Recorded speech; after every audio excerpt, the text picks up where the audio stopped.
Sending thoughts and prayers out into the universe quickly because I'm really tired. Mercury is in retrograde and I don't know how this is going to go. So I did throw coffee everywhere. This is why I only deserve the mass market version. This I think is so cute as the coffin. It's pretty. It's so pretty. Did I distract myself from my own train of thought? Yeah.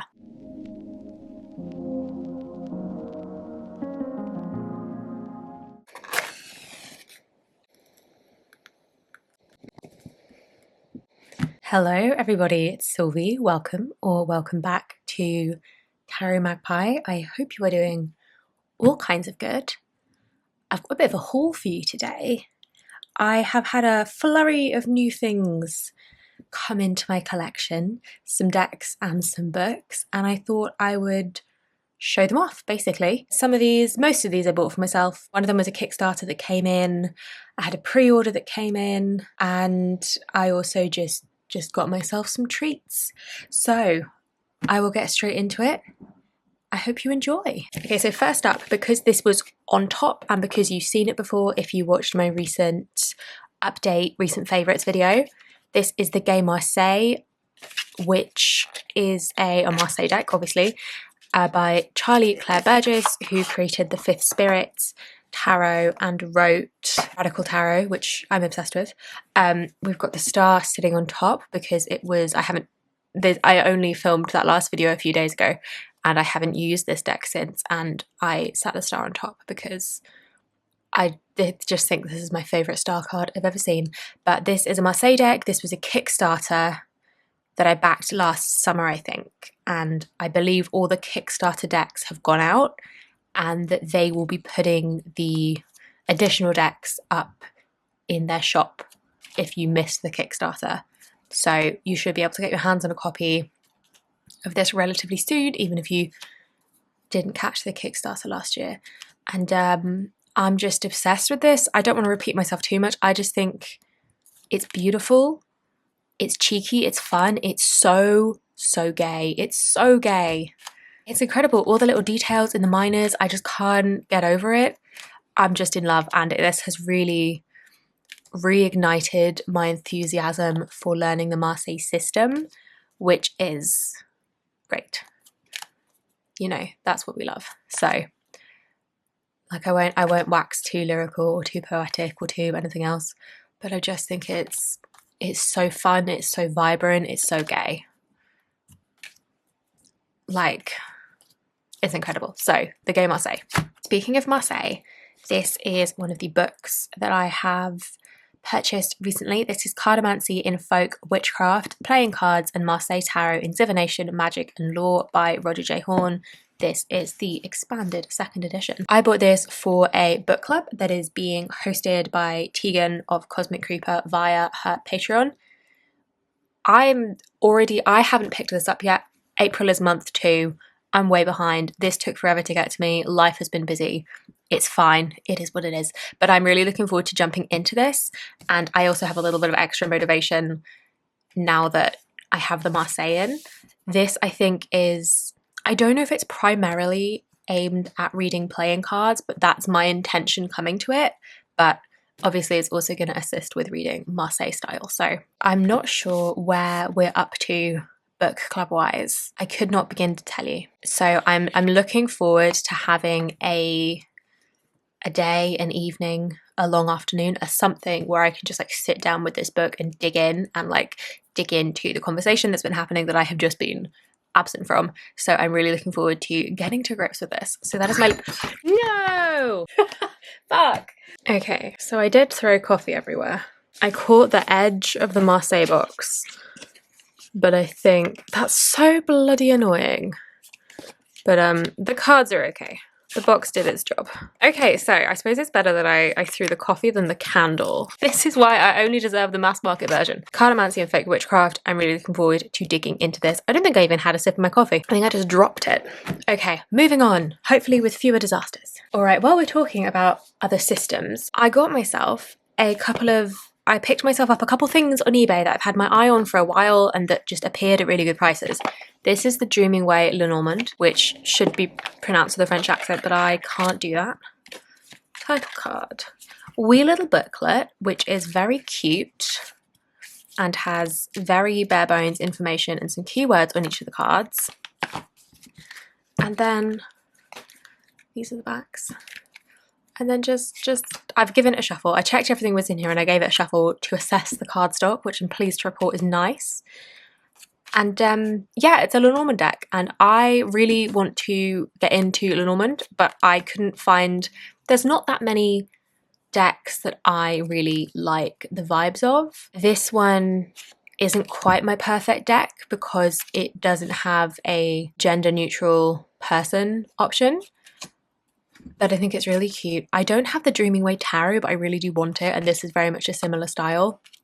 Like, we've just got lady and man somewhere, but anyway, but it's cute. This also cost me literally £5 because it was secondhand on eBay, but it seems like it has never been touched, so I'm dead pleased. This I think is so cute as the coffin. I have not yet worked with this, but it's here for when I have some time to dig into learning the Lenormand system. I was interested in it, or it kind of piqued my interest at some point last year when Logan from Larkin Legend was doing a bunch of videos for learning Lenormand, and I was like, I want to get into this. It seems fun. It seems like it would be a really good accompaniment to a tarot reading for like a very straightforward answer, and maybe a way to clarify tarot, which I think would be really cool, but I need to learn the system first. But there's only 36 cards. These ones are dead cute, and it cost me £5, so that was kind of a no-brainer picking this up, but I haven't used it, so I haven't got anything more to say about it. And then another very lucky eBay find was this Tarot of the Cat People deck and book, which originally cost this person £11.50 from Mushroom Bookshop Workers Collective. And this is a 1985 printing of the Tarot of the Cat People. It's grimy. This one has definitely been used, but the cards are all in really good condition. That's not true, actually. Some of them are like marked, but I think this is just pencil and I can get it off. When I say good condition, I mean like nobody is damaged, nobody is crumpled up, nobody is missing. All the cards are present. I have been through, I have checked that everything is here, and I can't wait to dig into this. This is just such a cool deck. It's one I've wanted for ages because it's this like sci-fi fantasy, otherworldly kind of vibe. I love the art style. I love cats. Like, look at this gorgeous Empress. We have Rejuvenation instead of Judgment, which I like, actually. I think it's so cool. So again, have not worked with this. I picked it up when I did because it was cheap on eBay, not because I have plans to work with it imminently. So it's just kind of sitting somewhere ready for, again, when I have the time, when I have like a little bit of mental space to dedicate to this deck, because I did also get it with the book. And I feel like the book is really hard to get. And this was a first printing from 91. I feel like this book is out of print and hard to get. I might be wrong, but I definitely don't see it as often as I see the deck. But this has like the history of the cat people. It's called Tarot of the Cat People, A Traveller's Report. And it has, like here, look at the contents, the ecology of the outer regions, the cat people, languages, religion, government. Like it's proper like world building. And then we get into the cards. I can't wait. This seems so much fun. So I do want to, like I could for sure just like pick this up and start reading it like any other Rider-Waite-Smith based system, but I want to get into the world. This is definitely a contender for like a deck study, or at the very least a monthly card pull, a monthly daily draw. I need to figure out some better words for describing that, because every time I try and talk about it, I feel like I trip over my words. But I choose a different deck every zodiac season and I pull a card a day and I read the guidebook. So this is definitely going to be one of those, I think, to kind of get to know it. And then I can also read all of the history. Like, I just think it's so cool. So I'm really excited. And yeah, this together, I think they cost me 20 quid, which just seems like a crazy deal. Tarot of the Cat People. So those are my eBay finds and my Kickstarter and my book club book. Who is next? The Death Doula Oracle. This was a gift from my lovely, lovely partner who treated me to a fancy indie oracle deck. And I forget the excuse that they had for getting me a present, but you know, I'm not complaining. It's bloody huge. You know, it's absolutely massive. I feel like this is pretty popular. I feel like this has done the rounds on TarotTube, and you've probably seen it before. I did film an unboxing and a first impressions when I got this in the post. But I'm not sure, well, I'm not uploading that, I don't think. Because, I don't know, it just, the vibes were off. And if I'm gonna, I might do a second impressions once I worked with it a bit. Oh, this card got me. Yeah, I might do a second impressions once I've worked with it and the book and kind of give you my thoughts on it. I like the imagery. It's like double exposure photography and it's all abstract and surreal and I enjoy that. And I'm just obsessed with the keywords. Like thrombosis, never seen that in an oracle deck before. We've got techno cleanse, truth, witness love, work, dishonesty, formlessness, from the ash. Like I love it. I think there's some really cool keywords in here. I think just as an oracle deck, removing the like death doula philosophy from the deck, I think it's just going to pair so well with like any tarot deck because of the keywords. And I think it's going to bring out some really cool stuff in a tarot reading. But it does also have this guidebook, which has some like little rituals and like activities and exercises you can do. And I think does also have some information about like, yeah, like hospice care and end of life stuff. If it's yourself or somebody else who's going through that, exercises for letting go, like it's got the deathy stuff in there, which I think is cool that this exists. I think I went on a bit of a tangent when I was doing the unboxing walkthrough of this, so maybe I'll review the footage. I might upload it. I have not read the guidebook. I don't know what it actually includes and how much I will agree with my statements about this once I've read it. Who knows? And this is the kind of thing that's very, very personal and very, like, it's a slim guidebook. There's not going to be a whole ton in here for everyone. Daffodil Oracle. I can't wait to work with this, even aside from the stuff that comes in the guidebook. Just the cards alone with their keywords, I think are going to be fantastic working with tarot. So I'm pleased to have this in my collection. All right, we've got a couple more books and a couple more decks. This is Tarot for the Hard Work by Maria Minnis. This came out January this year, I think. I'm not sure. In the UK, it came out a little bit later than it did in the States. I'm excited that this exists. I'm excited to have this. I'm looking forward to getting into it. This literally arrived today, so I haven't done anything yet, but it's kind of a workbook going through the majors and for like anti-racism and collective liberation, I think. Yeah, so tarot's always been a powerful guide for introspection and inner work, and then this book is, I guess, a guide for that, taking that outward. I really can't say anything more than that at this point because, like I say, I haven't read it. I don't think I glanced at the contents. So it's very much a toolkit and like, what can you do to take action and to move things forward, guided by each card in the major arcana. Combat police brutality, create protest art. I love that this exists. I love the kind of recent crop of tarot books that are addressing these very much present day issues on a more than personal scale, which is, you know, what this book says. I've said before that one of the reasons I love tarot as a system is because it is collectively co-created and constantly, like, the framework of tarot and what each of the archetypes represents are constantly being updated as everybody works with a deck. Everybody who creates a new deck, like, we're constantly reinterpreting and reconstructing what the tarot means on like a individual level and also on a collective level. So I really like that these books are kind of coming out that focus more on how we can take tarot and extrapolate it out to the collective, like Tarot for the Hard Work. Radical Tarot comes to mind by Charlie Claire Burgess, who I mentioned earlier. Like, I think it's really cool. I really like to see it. I've heard really good things about this and I can't wait to dig into it. Again, who knows when I'll have the time, but I had to have it. I had to get it when it came out and then put it on my shelf.